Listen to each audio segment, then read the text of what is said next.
The Introvert's Edge podcast was designed to create a dialogue around introversion, to stimulate a discussion around our disadvantages, how we overcome those disadvantages, and what we consider our introvert's edge. Together, we're finally going to confront the stigma around introversion, showing that we're not second-class citizens, we're just different, and we need to embrace that. Hello everyone, and welcome back to the Introvert's Edge podcast. I have to admit, I'm ecstatic about this interview we're about to do because Anthony Iannarino, he is a person that I have known for years. I can't believe I haven't had him on the podcast sooner, and we will definitely bring that up about how we've waited so long, I'm sure, during this show. But, you know, Anthony's written 6 books now, 6. So he's definitely well ahead of me. And if you check all the reviews, these are not books that he just threw up, got 15 reviews and moved to the next one. These are all massive bestsellers. They've all got hundreds and hundreds of 5-star reviews. But it didn't start from success. You'll get to hear about his story about the fact that he wasn't supposed to be in sales. He was supposed to be a rock and roller. And also that he ended up selling from the age of 15, which to the average introvert listening, I can imagine sounds terrifying. But we're going to get into all of that and how it wasn't the best experience for him, but how he started to step through it in a way that he found was comfortable for him as well. But Anthony, I'm ecstatic to have you here, mate. Well, thank you for having me. It's good to see you.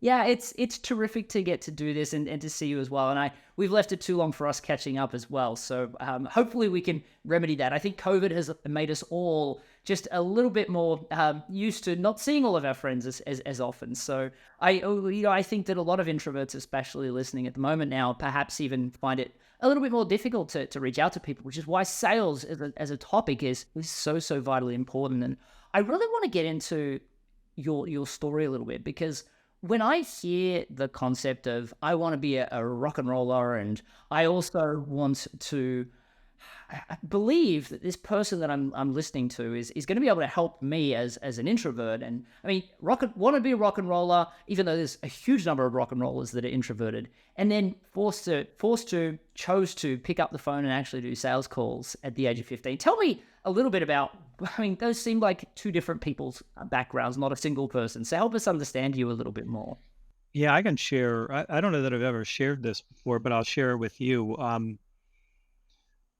When I went to St. James the Less Catholic schools, I was really introverted and I was also fearful. So there's all these kids that grew up with a father and a mother. They're in football. They're really good at sports, all of those things.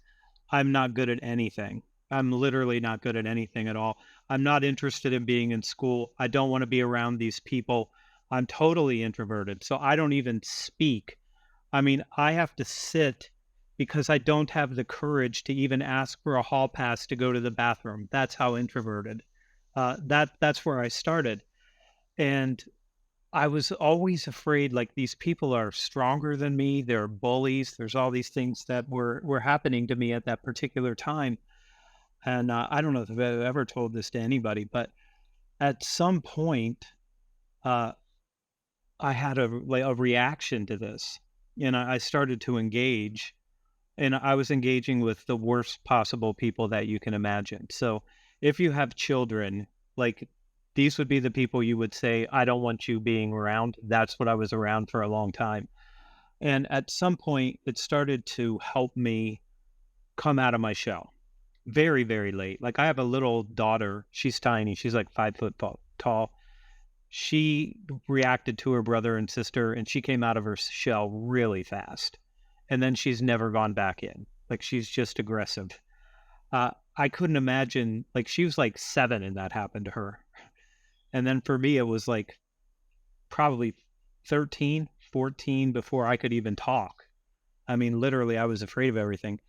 I was poor, though. So I think you have a similar background where you have some traumas and lots of things that you're not really happy that happened to you, but you do have a chance to look at that through the mindset and say it made me stronger than I would have been if I didn't have these things happen. So when I started to come out of my shell, I realized I was poor. And I was really poor. Like, we ate fish sticks macaroni and cheese, and hamburger helper. That's what the entire diet was. It's all my mom could afford with 4 kids by herself in a little apartment. And I decided, I don't really like this. I have to do something. So the first thing I did at 12 years old was I started a newspaper route. And somebody told me, if you knock on the door and you ask people to buy this, you will get money. And I thought, I don't know if I can do that. And I'm knocking on strangers' doors. At the end of my time with the newspaper, I had 300 Sunday newspapers to deliver every Sunday. It took me the whole day to get people's papers to them. After that, I went to washing dishes, where again I could sort of hide and hang out. And I was getting fed prime rib, chocolate mousse, lasagna, as much as I wanted every single day. So it's like my life was changing dramatically. But when I left that, I went to a not-for-profit muscular dystrophy, which you probably remember. And I was responsible for calling people and asking them to do a bike-a-thon. I was 15 years old. I've got a list of phone numbers and I've got a script, and I start making calls. And of course, like, it's constant no, right? We don't want to put on a bike-a-thon. No, no, no, always no's. And at some point I decided this isn't the best thing for me. I need to find another job. I got a job at a skating rink as a person that takes care of making sure people don't get hurt. And I got a call from them, and they said, you're the only person that's ever had a bike-a-thon, and you had 2. So we need you to come back. And I was like, no possibility at all. I'm never going back to making cold calls. Well, fast forward, I'm playing in a rock and roll band. My mom and her business partner have a business, and I take a job with them where I'm responsible for calling to ask people for a meeting. And so, of course, more no's, and just more no after no after no. And it took me a while before I got a hold of what I was really trying to do. And I started to be a little bit more, I'm going to say, outgoing than I was. And then playing rock and roll also made me more outgoing. Even though the first time I ever played on a stage, Matthew, I was like hiding behind the microphone stand. Like I was like trying to hide.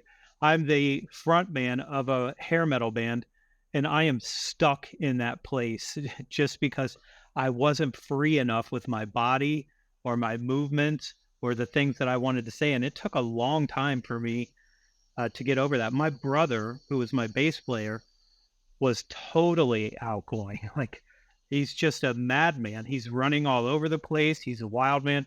And I'm like, man, I wish I could do that, but I can't. I can't move my feet. I can't move my body.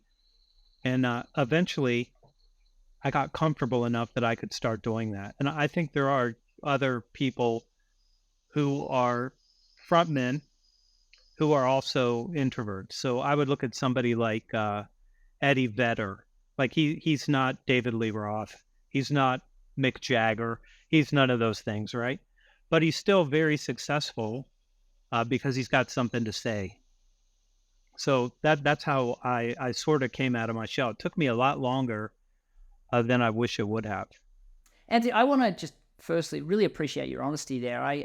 And if this is the first time you're sharing it, which it sounds like it is, I think it's exactly what the audience needed to hear, because, I mean, you're a big deal when it comes to the world of sales. I mean, you run a conference, you speak on a lot of massive stages, and for somebody to hear that, I mean, to the point, the fact that you even cold called and then went, no, not for me, I can't stand this. And now I know that you teach people sales, and you have one of these books on the topic of closing, which, as an introvert, the whole idea probably gives people heebie-jeebies just hearing that. So we're going to get into that, but I really feel that your story is going to really inspire a lot of people. And I think that one of the things that I'm really interested in, though, and I think that this is really important for especially the small business audience to hear, is that a lot of introverts really feel the need to be 100% about their customers. And a lot of the time they feel like sales isn't helping their customers. I keep trying to tell them that sales was derived from the Scandinavian term to serve, but then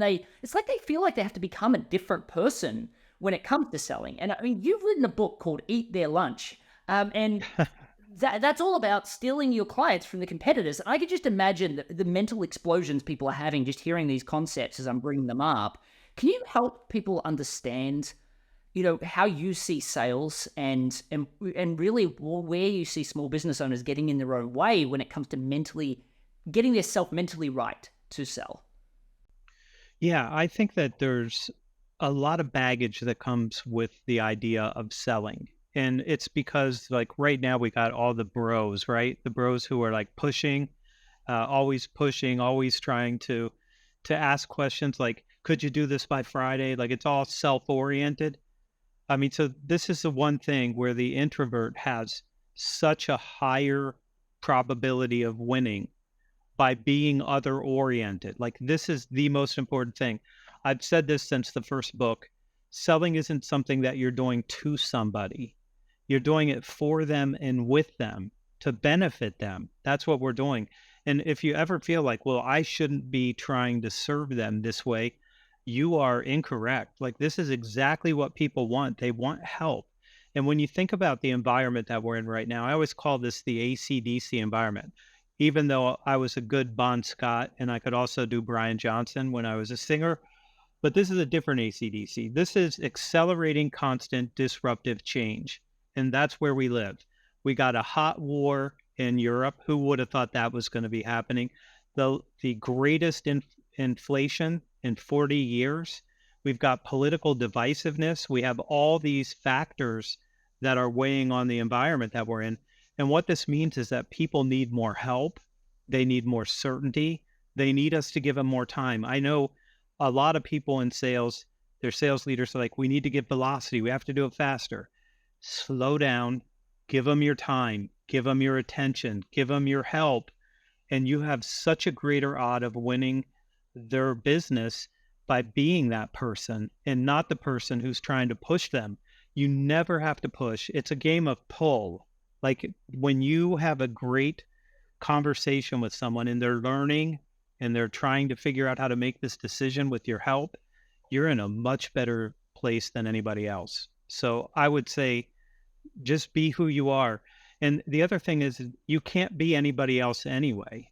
I mean, I'd like to be as handsome as Matt, but I'm not. I look like a Ukrainian Russian of some kind because I have a lot of that in my blood. So I look like this, but he's a handsome guy and he's got his attributes and I have mine and you have yours. And so you go with what you've been given and that will be enough for you. It will be exactly enough for you. You know what's funny? I mean, there's an element in my book where I talk about having really bad acne and a basketball hitting my face and the pimple bursting and how embarrassing that was for me. But that led to me selling in a way that I felt like I was always coming from behind because I didn't feel like I could leverage, I guess, my natural ability to coerce because I was a good-looking kid or something like that, because I was always uncomfortable. And I think that practice, and it's the thing I love about your books, that you talk about, especially in your first book, you talk about any person can learn to sell as long as they're willing to follow a methodical series of steps. And I think that, and it's funny, I was talking to Don Miller, the guy that wrote The Story Brand recently. Yeah. And he was a wonderful guest on the show. And what we were talking about the fact, because I know you focus on storytelling as well, so I'm really interested in this from you, but when we were talking about the fact that introverts don't like to be all about them, as a matter of fact, whether it's fear or not, they don't want to be the face of their brand sometimes. But when you tell them to tell a story, the story's all about them and how amazing they were. And we were talking about, well, how is that the case? It's like, well, actually a neediness perhaps, because there's this, I need you to accept me kind of thing that stops you being about them. Now, in your book, Eat Their Lunch, you talk about the fact that when you're thinking about sales and especially stealing clients from your competitors in these highly competitive spaces, you actually say it's not about you as well. You talk about the fact that because a lot of small business, like any customer is a good client, but what you say is really lean into the fact that there are certain groups, if you forget about yourself and you need a client, there are customers in that space that have more to gain by working with you than others, but it's the focus on everybody that gets you unstuck. For a lot of the Absolutely. people in that space that have no idea, they this sounds nice, but they have no meaningful way to process that. And how would you suggest they go about getting out of any customer is a good customer to how do I eat the lunch of the people that I'm actually serving in a more effective way? So it's not about me. It really is never about us. And what I figured out in staffing was that there were a lot of people who were apathetic, or they've worked with the client so long, they now hate the client and they don't want to be around them anymore because they've just had so many problems over time. They're not bringing new value. And then the client's getting stuck and they're missing some sort of what we might call an inflection point where something changed, but then they didn't care enough to go help them with that change. So there's all these factors. So I always see these metrics that are like only 3 people are looking to buy from you. I have no idea if that's true. I doubt it. I'm very skeptical about that because I've run into a whole bunch of people who, Matthew, it starts like this. We're very happy with our existing provider. And then I get a meeting with them and then they start out by saying, yeah, they've been with us for a long time. We have a lot of good relationships with them. They're pretty good. Sometimes they don't get things right. You know what? We're really interested in having a conversation. And you're like, they went from I love them to I'm not getting what I want. But that's just the nature of the relationship, is they can't just go like, Matthew, we hate them. They just won't do that. It'll just sort of like wind down. They're waiting for somebody to step in and say, you can get better results. We can help you with that. And in the business that I was in most of my life, I couldn't win a client unless I'm taking it from somebody else. Like everybody already had a staffing company. They weren't like, let's wait and see if somebody shows up. They were getting called on every day by 4 or 5 people. I was literally sitting across from a client once, and he answered the phone on speaker so I could hear my competitor saying all kinds of bad things about my company. And we hung up. He got another call. He put it on, and it was a second competitor. And I thought, wow, like this is what his day is like. There's a whole bunch of people trying to displace me. They didn't displace me, and that was amazing. But before I left, he handed me everybody's collateral. Like he gave me every proposal and everything, so I could see what they were doing. And that's just the nature of the relationship that we had. But it's something that you're doing because people still need your help. And I would tell you, if that is what motivates you, and it should, because when you help another person get a result that they couldn't get without you, they're going to be appreciative of that, and you're going to feel good about what you're doing. And that's the reason that I stayed in sales, is because I actually liked helping people. I still like helping people. I mean, I can't think of anything that brings me more joy than helping other people get better results than the results that they're getting. I know that's true for you too, or you wouldn't do it. I think that's a really powerful message for you to tell people, because I think that a lot of people believe that they need to become somebody that they're not just to get a sale. And it's all about closing the deal, where I don't want to work with people that I can't add value to. And I, a lot of times, will say, well, if I don't close this customer, I'm doing them a disservice, because if they get on a phone call with somebody else that's a better salesperson than me that has a lesser product, they're going to end up forever being worse off. So I've trained my psychology to be on my side in a lot of ways. And while I really want to get into, because you've got, some amazing stuff where you talk about not being intimidated about competition, but actually, really embracing it. I think that's really powerful. But I really want to get into the mindset piece. And just for the people listening, because I want to let you know, I get the benefit of interviewing Anthony twice today. So we're going to be, if you haven't registered yet for the Introverted Seller Summit, make sure you do that, because if you're enjoying this interview, but perhaps it feels a little bit more on the abstract of believing you can, well, that's what we wanted it to be, because I feel like belief is 9/10 of the journey for us introverts. But we want to get into the practical stuff too, and we're definitely going to do that in the Introverted Seller Summit, which if you register now, it's free to join and it's free to come and listen to Anthony. I would highly recommend you do that. But before we go and finish up this interview, I really want to hammer this mindset thing, because I know that, I mean, it's a passion that I share, that negativity or pessimism is the devil when it comes to salespeople, small business, and just being introverted in general sometimes. Because, and you talk about negative bias in the new book that you've got coming out. I would love for you to just share briefly, why you think we get into these negative loops and how it affects us. And then perhaps, and, I know the book's coming out very shortly, a little bit about where people can perhaps check out that book. Yeah, we're going to have it on pre-sale here very quick. This idea of negativity bias is really what psychiatric people who are looking at how did we get here, it's an evolution, and it was designed to keep us alive. So if you think about your 10,000 years in the past, saber-toothed tigers, anything that you're trying to eat is also trying to eat you at the same time.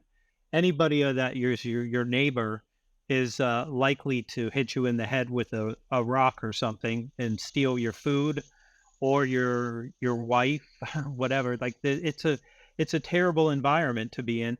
And so we developed the ability to be a little bit skeptical, a little bit cynical and negative, because the people who were not negative enough end up getting eaten very soon, because they're so positive that they're going to be able to take down a woolly mammoth or something. So this is what we know. Like that's how we got here, and it stays with us. But one of the things that happens when you're now many years in the future, right? We are designed for a high stress environment. So there's a saber-toothed tiger. You run away, you get free. After that, you don't worry about it. But now all we have are these low stress level things that are just constant. So you're not designed for these constant low stressors all day long. So you're worried about your kids, you're worried about inflation, you're worried about your bank being in trouble, you're worried about political divisiveness, the kid with long hair that's driving with his stereo all the way up in my court. I mean, like all of these things. And it's too much for us. And I'll give you a couple points on this. In 1970, Alvin Toffler, who wrote Future Shock, said that the rate of change in our environment is so fast that it's actually an elemental force of its own. And that if we don't get control over the rate of change in our environment, we're going to have serious psychological problems in the future. We can't go as fast as our technology now goes. So now we've got AI. Ray Kurzweil, who created the optical character recognition and the Kurzweil synthesizer and 138 other things that he patented, he now is the head of AI for Google. And what he said in 1995 in a book called The Singularity is Near is that the rate, when we get to what's called the knee, where the AI is now smarter than us, we're not quite there yet, but we're getting there. He said it's going to rip the fabric of human history. That's what he says.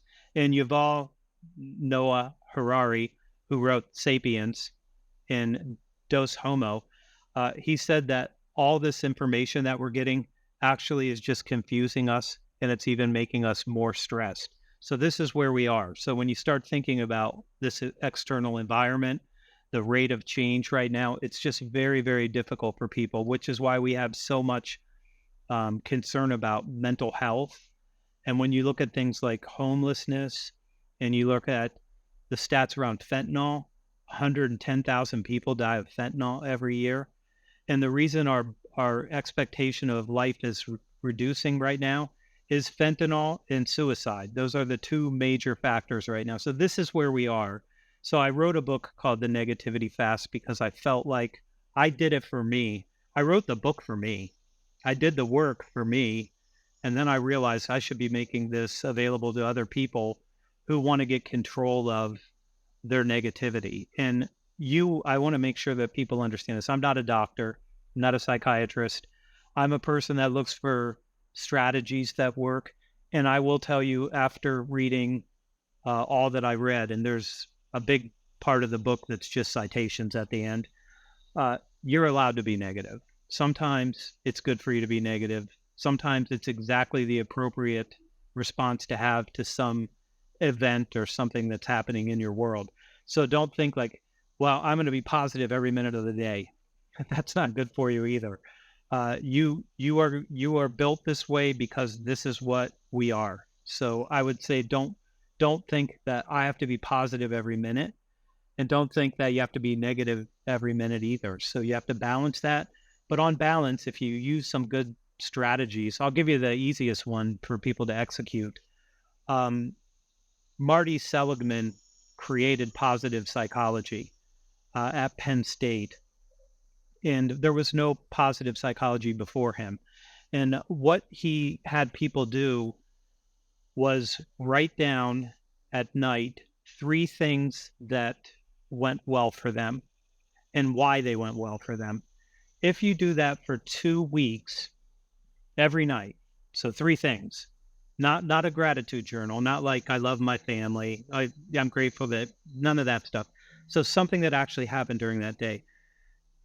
Seligman's research showed that that is more powerful than psychoanalysts and pharmaceuticals, and it lasts for 6 months.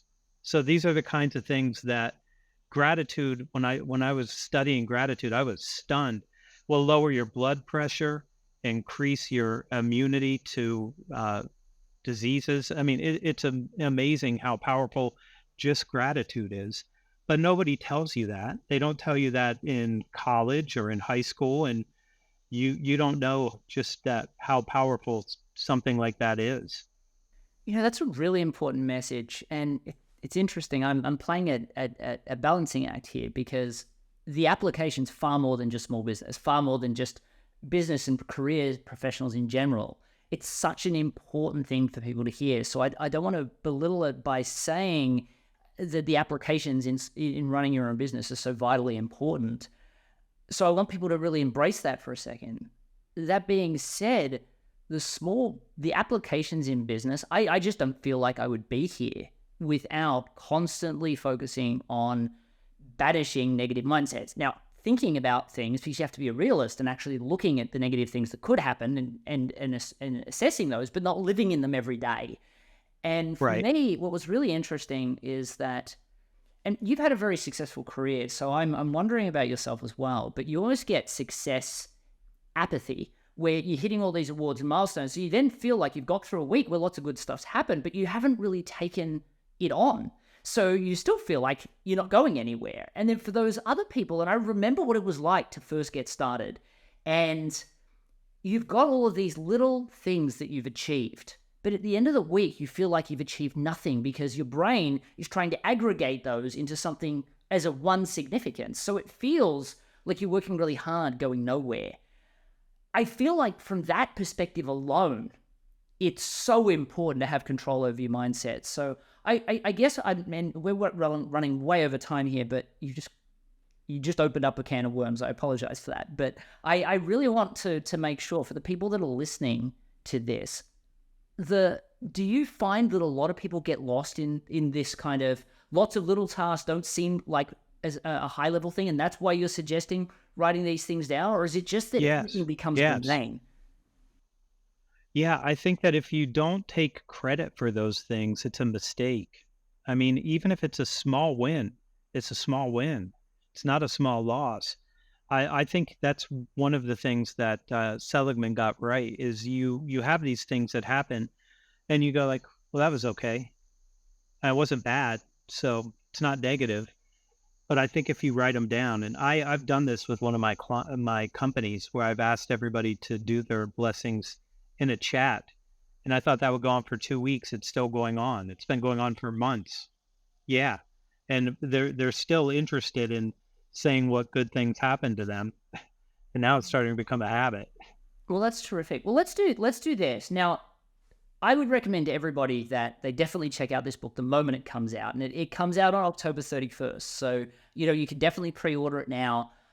I would recommend to everybody, though, in the meantime, because you'll be listening to this beforehand and before the book comes out, I challenge you to actually write that down, the 3 things that went well and why it went down for 30 days and see the effects it has. And you can keep it separated to small business or you can keep it broad, whatever works for you. Do something that focuses it because you're right. There are so many things that confront us now and it's only going to get more. I think it's a really powerful tool. I finish all my interviews, Anthony, by asking one question because, as you know, I hate the fact that most people look at the problems that introverts have or the reasons for why they're not as successful. And I believe that introverts make the best salespeople, the best networkers. So for me, it's all about confronting this stigma.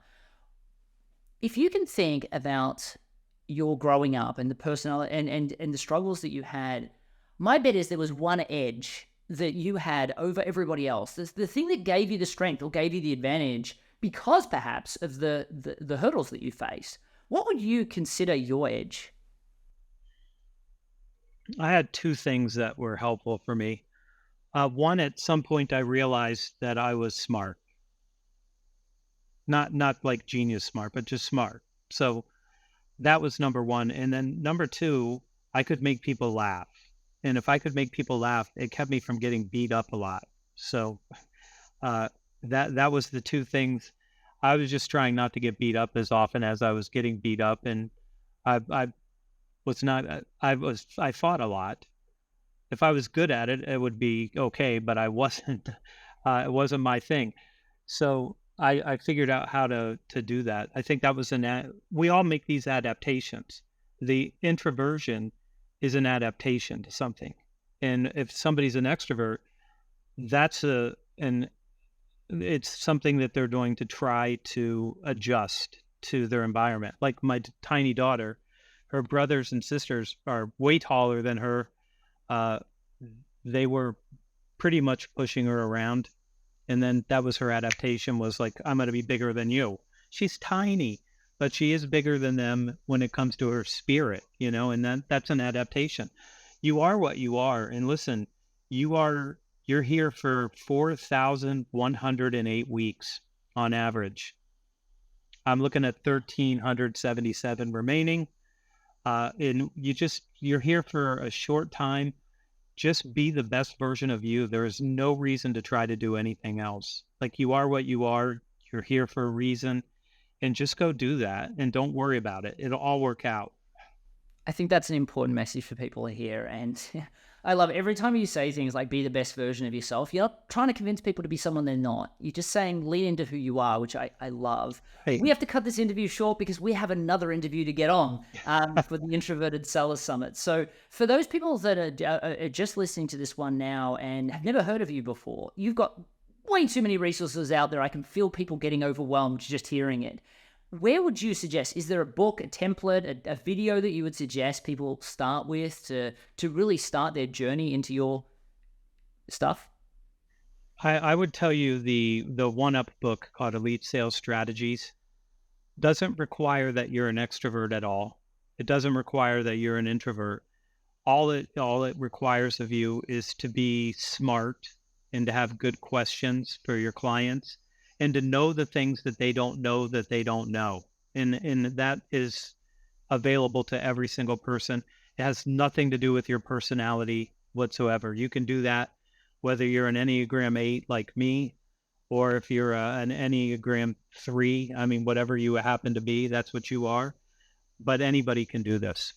That's terrific. Well, look, thank you so much for sharing that. And thank you to everyone for listening to one of our longer episodes. I hope you deemed it worth it like I did to continue going, because I feel that mindset is so critical for us as introverts. And it's something that a lot of times we get so into the strategies and the tactics because this part feels perhaps like a waste of time, though I feel like it's the foundations. With shaky foundations, you don't get anywhere. So I hope that people really take the time to do these exercises Even though perhaps they don't directly relate to an outcome, my belief is you'll see those outcomes very, very quickly afterwards. But for those people listening that haven't registered yet for the Introverted Seller Summit, please go straight to the introvertedsellersummit.com and register straight away to hear the next part of this interview, where we're really going to get into the practical strategies for introverted sellers. But for today, thank you so much for listening to the Introvert's Edge podcast, and we look forward to seeing you on the next one. Cheers, everyone.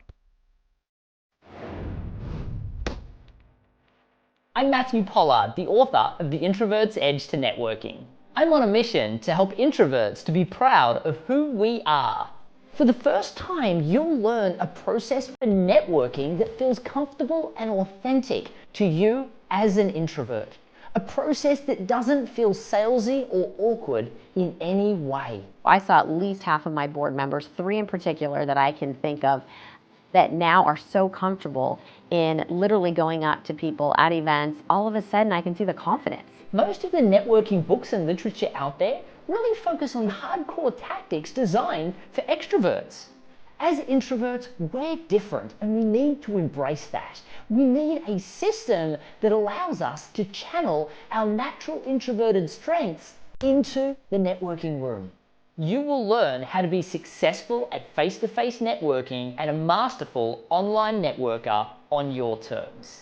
It's beautifully written, and it provides tremendous value. So I am honored to say, folks, if you haven't looked at the book, you really need to check out this guy's book. It's excellent. It gives you that confidence to truly be yourself, knowing that you're going to be presenting yourself in a way that is authentic and will also really resonate with the person that you're talking with. One of the things you'll love about the Introvert's Edge to Networking is it's jam-packed full of more than 20 stories of introverts just like you. People that have likely started in much tougher spots than where you are right now, and how they've leveraged the strategies that you'll be learning to obtain phenomenal career and small business success. I was about to give up on my business. The results started coming in right away. In fact, a year later, the Chamber of Commerce awarded me the Business of the Year. You need to go read his book, because everything he does is what people need, whether they're an introvert or not. I've been fortunate to receive endorsements from some exceptional introverts like Neil Patel and Ivan Meisner, the founder of the world's largest networking group, BNI. What I love about the Introvert's Edge is that it talks about the things that make an introvert successful. The Introvert's Edge to Networking is going to destroy all of the barriers that you have around whether success in networking is possible for you. Now I'm up to kind of 5 figures, triple my prices or more. It was like the deals just kept coming in, and it was incredible. Like, I had never seen anything like it before. I was able to triple my revenue, and that's happened within 6 months. We've gone from 10 million a year to 20 million a year. I wrote the Introvert's Edge to Networking after the success of the first in the Introvert's Edge series, which focused on sales. I decided that it was just as important, perhaps even more so, that we had a networking book that was designed to help us as introverts dominate in the networking room and in online networking, that was specifically written for us. So if you're an introvert, don't delay. Head to theintrovertsedge.com/networking to get access to the first chapter of my new book completely for free today.